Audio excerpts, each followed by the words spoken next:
today? Let me get your temperature check. I mean, typically, historically, game one, they always say game two is the most important game, especially if you're on the road, you're going back home, kind of game one kind of sets the tone. I have a different take on that, but yeah, I feel good about the guys, language and what they conveyed after the game. They took responsibility, and I think they will snap back. They've proven that they can do that. AD in particular knows he has to set the tone. He's the one that got to, demand the double team, snap it out so these guys can get shots early. So yeah, I feel a little bit better about game two. I'm warm. The temperature's warm. You're warm. Almost boiling hot because when you watch a guy like AD talk about his performance and feels like he lost the game, he's done that once before. When he does that, he usually come out the next game with a great performance. So I'm looking for him to have one of those 80 performances where he's going to go for 30-plus points, about 15 rebounds, 3 blocks, and I'm excited. He's going to be ready to play tonight, and I'm excited to watch this game.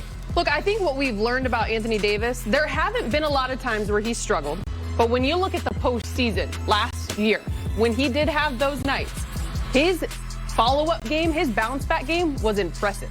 I'm pretty sure he averaged about 32.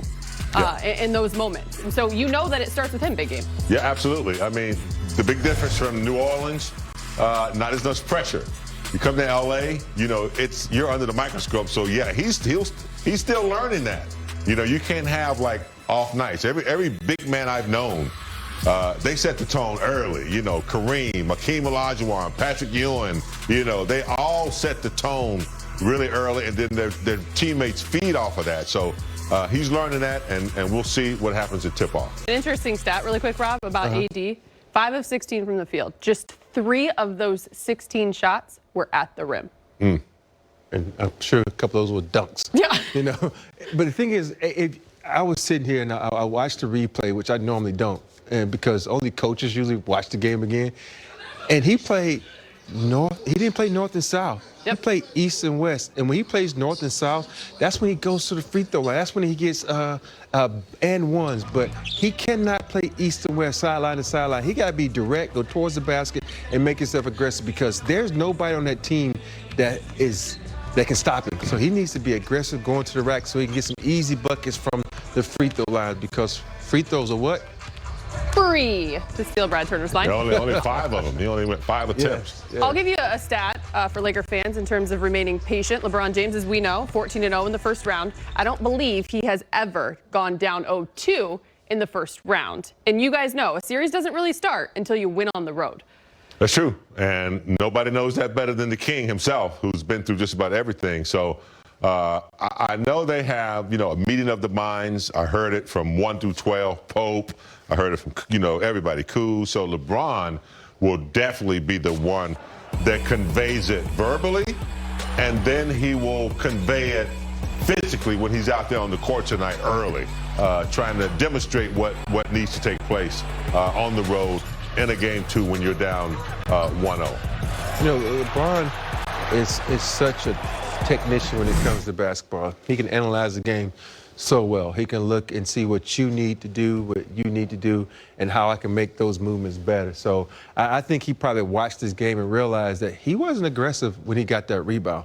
He kind of just brought the ball up kind of slow. I don't know if that was a game plan because they're playing a younger, faster team, but LeBron is at his best when he's going north and south. I know I said the same thing about AD, but LeBron, when he's going and putting everybody in that spin cycle, he's a whole different player. So I don't know if he's not doing it because of his ankle, but I want to see LeBron being aggressive too because there's enough buckets, enough points, enough room for him and AD both to be aggressive because they need this. It's the playoffs, man.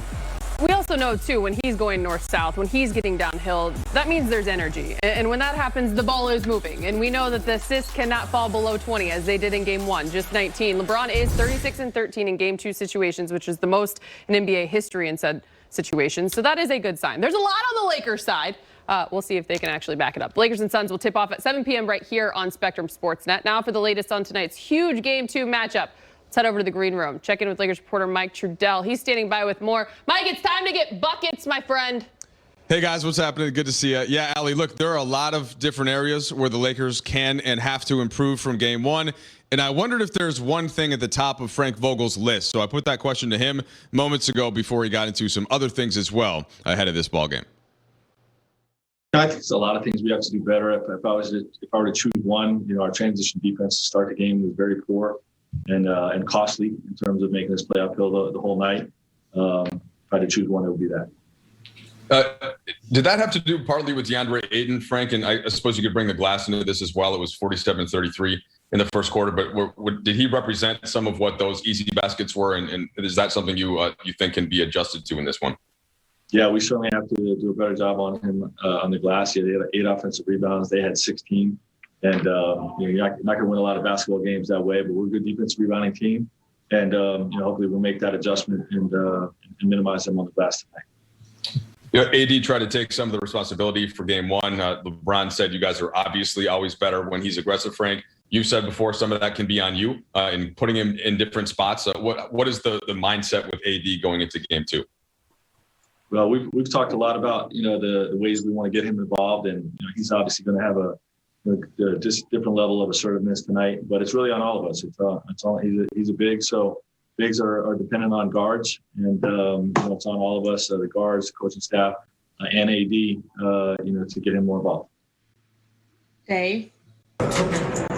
Frank, Kuz had 0 points in game one on 2 shot attempts. Looking at the tape, what did you make of his performance? And what, obviously, he's a much better scorer than that. We all know that. So what could get him going tonight? Yeah, we need to move the ball better as a team. That's the biggest thing. We didn't play extra pass basketball enough, and he's playing the right way. He's not forcing things, which is what we want from him. And if the ball moves better than it did in game one, he'll have more opportunities. Dan.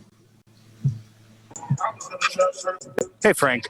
Considering kind of Chris's shoulder injury, are there ways that you will try to defend him differently, or is it a wait and see thing? Obviously, he looked pretty physically limited in his return minutes on Sunday. No, we're expecting him to be at full strength. So, if we notice something, we can adjust on the fly. But we're expecting him to be at full strength.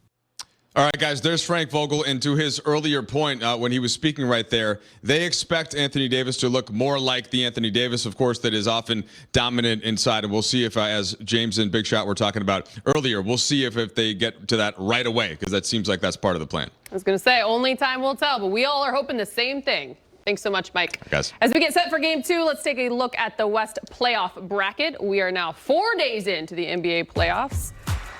In totality, obviously, you see the Grizz stealing one in Utah. Dallas doing the same in LA. Portland, Denver, 1-1. Big one tonight coming up. Lakers, Suns. Keep it here. Or just that, the Lakers and Suns. Andre Drummond still looking for his first career playoff victory. He did some good things in game one, 12-9 in just 19 minutes on Sunday. Welcome in our Laker insider, Mike Bresnahan. Time for Brez's three-point play. 3 things that you were looking forward to in this game, and you want to start with the center position. What will happen tonight? Yeah, I have a lot of questions for you and for Frank Vogel. I'm curious to see what he does. Now, remember, he always makes the right move in the playoffs. Last year, he put Markieff Morris in there against Houston in the second round. Did well. He started Dwight Howard in the conference finals against Denver. Nice job. And, of course, started AD in a big Game 6 in the finals. It worked perfectly. What about tonight, though? You have Drummond, played only 19 minutes. You have AD. Is he going to play maybe more center tonight? We did not see Marc Gasol at all. 4th time in the last 5 games. He has not left the bench. Maybe he gets some time tonight. And what about Trez? Didn't play a lot, but very efficient in his time and pretty energetic, too, with that little scrape there in the second half. So what is Frank going to do? I don't know. You don't know, but I guess we're about to find out. I don't know. You don't know. Who knows? Who knows? Let's talk a little CP3, because I imagine his health will be telling early. Yeah, a lot of people are going to be looking at AD tonight for sure. Is he going to bounce back? A lot of people looking at LeBron. How does he look? I'm going to be looking at CP3, okay? To me, after he got hurt in that first quarter, and he left the game, then he came back, then he left the game again, he wasn't the real CP3. Made only 2 shots, Allie, after he got hurt. It didn't look good at all, right? I mean, LeBron almost carried him off to the locker room, it appeared, but he came back, so that's the good news for him. But he was short on some floaters. Like I said, made only 2 shots after he came back. The good news for him is his coach, Monty Williams, did say yesterday that CP3 was feeling better. Maybe he feels even better today, but if he's not 100%, Cam Payne, a good backup guard, one of the best backup point guards in the league, but he's not CP3, period. Mm-hmm. Certainly we'll have our eyes on that. Kuz, you're the driver of the bus. Yeah. And we need more from My him. guy. And you. Yeah, well, Allie, he's played 276 games in his career. He was scoreless for only the second time ever. I mean, just a weird game for him the other night. 0 for 2. I think we talked about that in the A block. That usually is not Kuz's way. He's a shoot-first kind of guy, ask questions later. And the thing about the other night, you know, even when he's not scoring, he finds other ways to contribute. But the other night, in his 19 minutes, 3 rebounds, 1 assist, no steals, no blocked shots. Definitely not the Kuz type of game. The good news for him, in his career, he averages 17 points a game against Phoenix. This is good. This is a top 5 scoring output for him in his career against other teams. So we'll see if he bounces back tonight. He's got to do better than 0, and he knows it too. Absolutely. Well done, as always. All righty. Transitioning a bit, today around the nation, people are honoring the life of George Floyd, as today marks the 1-year anniversary of Floyd's killing by a Minneapolis police officer. The NBA released this statement saying 1 year ago, the killing of George Floyd advanced a global reckoning around systemic racism and inspired a movement for social justice. Today and every day, members of the NBA family stand united in working for change in a future that provides true equality in addition. There will be a moment of silence before all 3 games tonight for the 1-year anniversary of George Floyd's death. We'll be back with more after the break. Thursday, 2 and 3 on Spectrum Sportsnet. Game 4 is an ABC game, 12:30 tip-off. Games 5, 6, and 7, if obviously 5. Time to be determined, but that is on Spectrum Sportsnet. Make sure you tune in. We've got you covered for pre and post all the way through. Guys, we talked about it post-game. Game 1, feel-out game is normal. It's the approach that they take. Did we really get a sense, though, from LeBron James? What should we anticipate here in Game 2? We talked a little bit about it at the top of the show, but what are you expecting from him in particular? Assertiveness, aggressiveness, maybe post it up a little early to try to draw the double team, get some shots out. Try to get his teammates involved earlier. They're going to need multiple people. Kuz not scoring. You got to get Pope some shots. You got to get Drummond very active. They need to activate the whole team. So that's going to be his job early while he's simultaneously, scoring and being aggressive on both ends of the floor. Rob, apparently he is out warming up now, like early. He was out early warming up. You see a shot chart right there from Game 1. Yeah, LeBron is like, he's sitting back and says, okay, I need to be more assertive. I got to get my body acclimated to the arena. Sometimes, we always say we have to go out there and praise the basketball guys. He's out there on the court where he puts in work and doing the things he needs to do to get acclimated to his game. And I also think when you got a guy like LeBron James, I know from playing with Dream, Kobe, and all these guys that realize, I just had a young fella on me guarding me. This guy ain't been in the league long enough to guard me. I need to take advantage of that. And I think LeBron gonna say to himself, I let young fella off the hook because I wasn't aggressive. So his mindset right now is, turn it up now. Turn it up now. I gotta be aggressive. Let me ask you guys this too, how much emphasis this puts on, for instance, AD, and obviously he put it on himself that Game 1 loss. But LeBron has made it very clear, he's not 100%. But as he continues to be a part of a series, by each game, he does get better. He gets more in the flow, his body gets under him. Is there enough to allow him to kind of work his way back there, or does AD just need to take that more so on himself as well because of what he gives, then it allows LeBron to really work his way at his own pace? Yeah, I think LeBron is still capable of being effective, even though he's not 100%. So he's not going to give us, all that he used to when he was 100%. Therefore, it is AD's responsibility, whether it's LeBron is healthy or not, to really establish and set the tone. He is the most talented guy, big. He can go in and out, and you have to know your opponents. You have to know that you have to establish some inside out early in order to activate the offense. Whether you're going to draw a double team, whether you're going to catch and go quick. A lot of times he gets forced out, he catches it, there's 4 or 5 seconds, he kind of plays around with it, shoots a fadeaway jumper. That cannot happen tonight. He's got to understand that LeBron is not always 100%, like he did when LeBron missed a game. Take control. He's the most talented guy out there. They know he can't stop him if he plays with intensity and with that sense of purpose. Yeah, it's going to be vital for LeBron to do that. Just not LeBron. I know we always harp on LeBron and AD, but they're the head of this snake. But it's going to be people like Kuz. Kuz has 0 points. He has to step up. Shooter has to put everybody on skates, especially Chris Paul, because he's hurt. Yep. You have to go at him. Don't let him off the hook. You know, these guys aren't 100%. Press up on Chris Paul. See if that right arm is able to dribble, because we noticed he was fumbling the ball a lot after he hurt his shoulder. So you got to take advantage of those weaknesses. So they got to be ready to press these guys and put them on their heels. Speaking of, too, KCP, he's got to be better than 1 of 7 from deep. Let me ask you, because you mentioned Chris Paul. You know, one of the storylines coming into the series was the fact that he and LeBron are meeting for the first time in their careers in the postseason. How much will you have your eyes on the two of them, given what happened there in Game 1? You remember what happened to CP down on the ground. Bron picked him up, made sure he was okay. And then late in the fourth, that free throw situation, LeBron was asked about it. He said, I'm ready for Game 2. Yeah, I played with and against a couple of guards that were like that back in the 80s. Great friends off the court, loved each other, greeted each other before the game, and then in the midst of a 7-game series, they'd be turned into enemies, and they'd hit each other, you know, with elbows. That was Magic Johnson and Isaiah. So regardless of what you have off the floor, when that competition starts, you ain't liking him so much because he's coming at you. He's taking away what you're trying to get. And that's just like friends when you're like 6 and 8 years old, those type of friends. Give me my marbles. Nah, those are my marbles. And you're fighting. You're fighting every day in the backyard. It's the same type of situation, man. James, the difference between me, I just stepped on him. I don't care. He is my boy. You in my way. I don't care if it's my brother, anybody. You're in my way. I'm trying to get a championship. I'm trying to cement my legacy even more. And LeBron to help CP3 up, I knew that's your boy. I would have stepped on him to make sure the arm was hurt even worse. Man. I'm like, you in my way. Get out of the way. If you look at if you look at the two reactions, now watch how LeBron. I hope we can look at it. Watch how LeBron helped up CP3, and then look at how long it took CP3 to kind of just go over there, and then he pulled him up by the arm. Right here. Like, you don't pull him up by the arm that's hurting. Look. Yeah. I didn't even catch that detail. He's trying to finish him off. He's trying to take out the other arm. See, that's what I'm saying, man. These people don't understand. This is the playoffs, man. There's no friends in the playoffs, man.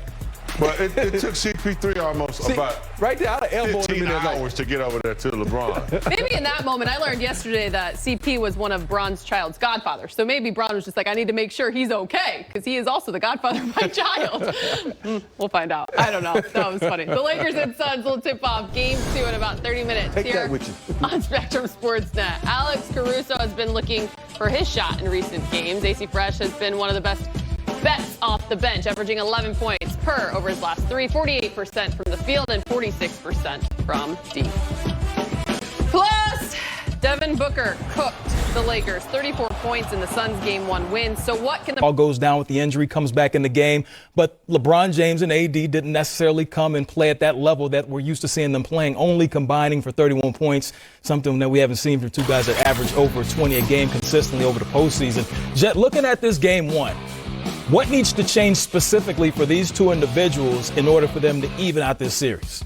Well, I think AD is definitely going to have to be a lot more aggressive in the painted area. If you look at bear down brother DeAndre Ayton, he really dominated on both ends of the floor. He killed him on the offensive glass. And so Anthony Davis is going to have to take that matchup personally, not settle for outside jump shots, and really make his presence felt in the paint. Now, LeBron, he's an elder statesman. He understands it's a series.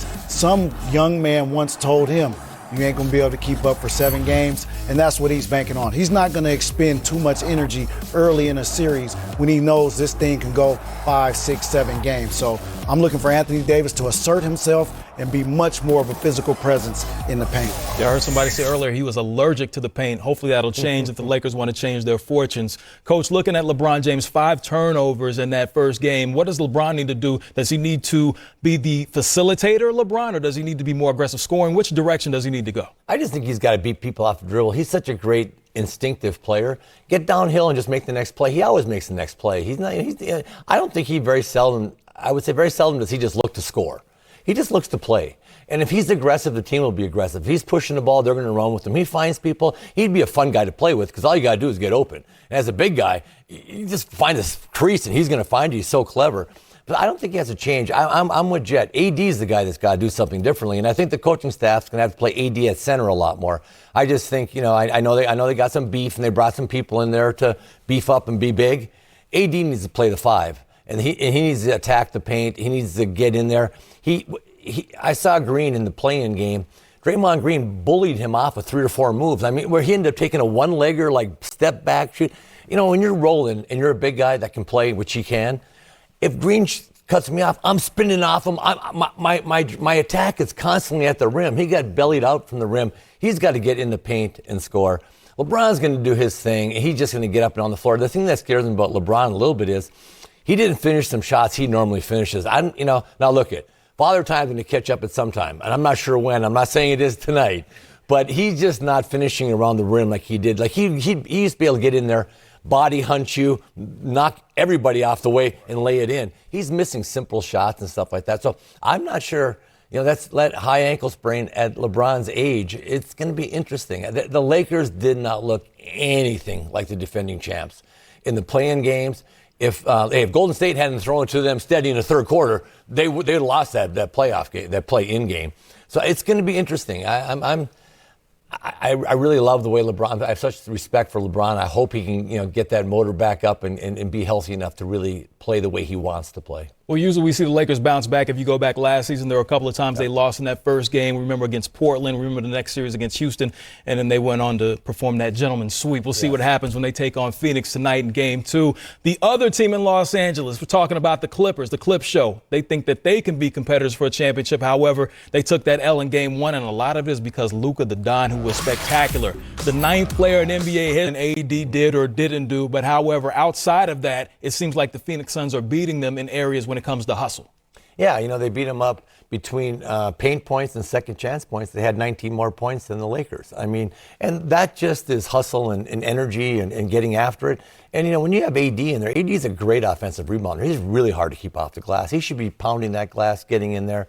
And, they've got to be big in the middle. They can't allow so many. Ayton was 10 for 11. I mean, you can't get much more. You can't get any more efficient than that. But everything he was taking was right at the rim. They got to block that rim off. They got to take care of the paint, and they got to be better defensively. Ayton, 21-16, not bad for a playoff debut. Nice. Coming to the other side, as far as that two-man game working, you see Booker come in, 34 points, the most by a Phoenix Sun in his Phoenix debut since Charles Barkley dropped 34. Jet, what did you see from Booker that impressed you in Game 1? Well, I was really impressed with the way he handled situations. When there was 2 on the ball, he made the basketball play. When the opportunity presented himself, he got to the rim. He made nice floaters. And Coach said it during the break. He shoots a pretty jump shot. But here you go, 2 on the ball. What's the read? Nobody guards the roll. I throw it up to Ayton. Here we go again. This is a great action. We used to call this Orlando Magic action. They used to run it with Turkoglu and Dwight Howard. 2 on the ball. Who's open? If they tag the roller in the paint, the big man, he can kick it out or he can just rise up and shoot over a smaller defender. Here he is again, ISO situation. He's one of the best in the game. He learned from Kobe. 2 feet in the paint, shoot a floater. If he misses, the big contest, and Ayton's there for an offensive putback. End of the clock here, they decide to run 2 at him, right? A lot of guys in their earlier years would shoot this shot. Bad shot over 2 guys. He finds easy pass to Crowder in the middle. Crowder turns and takes an uncontested shot. So just understanding the game has tremendously slowed down for Booker, and he's understanding situations. Coach, they're throwing double teams at him. He's making a basketball play.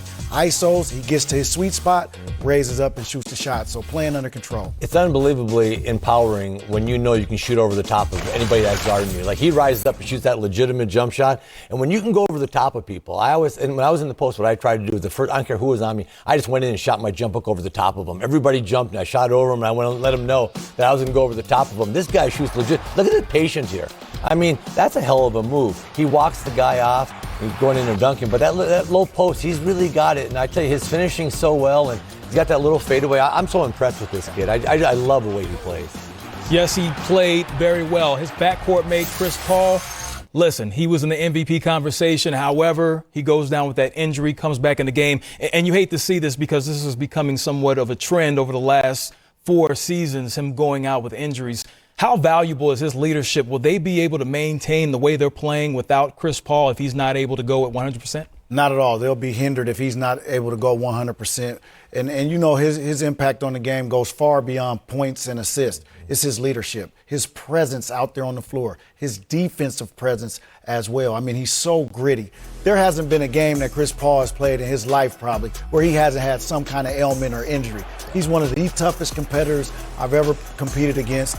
And I'm telling you right now, if he's not dead or in a casket, he'll be out there playing in game 2 because he understands there's not many more of these type of opportunities left in his Hall of Fame career. Agreed. Indeed. So when we talk about Chris Paul, we want to see him healthy. We hope that he's able to go at full strength. His big man, Aiden, number 1 overall pick. There's been mixed reviews on him. However, he did come to play. Coach, what did you see that you like? I know we touched on some things earlier, but specifically looking at his game, what did you like in game 1? I like when he's going the glass every single time because as a big fella, sometimes you're just not going to get the ball. The guards have got the ball, things happen, but you can always chase it off the offensive glass. He got in there and he was rolling hard. He was going to the hole. So you can see on shots, he's throwing people out of the way. I love that. That's what you got to do with little guys. Throw them on their ass and go get it.